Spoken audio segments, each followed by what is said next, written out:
Good morning, good afternoon, good evening, wherever you are, whoever you are. My name is Andrew Brown. I'm a barrister at Radcliffe Chambers with a specialty in insolvency law. And today, in the next 30 minutes, we're going to be talking about applications to suspend the discharge of bankruptcy, what we call a bite-sized guide.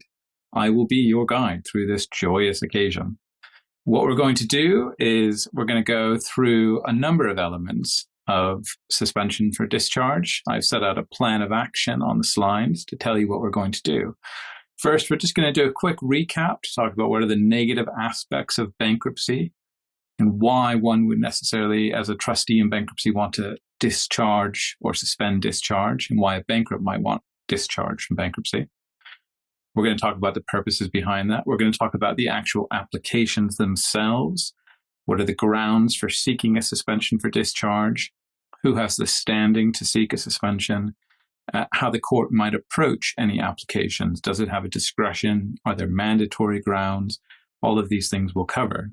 We're then going to finish up with a question or an exploration of the procedure for how to go about doing suspension. Some of that might seem very old hat for some of you, but you'd be surprised at the number of people who come unstuck when issuing applications for discharge, suspension of discharge. And likewise, if you act for a bankrupt who's facing such an application, it's good to know what the procedure is so that you might see any errors in the procedure, which could use a useful bit of tactics to defeat any such application. Now, with all that being said, with that plan being laid out, we're going to dive right in and make sure we get everything covered in the next 30 minutes.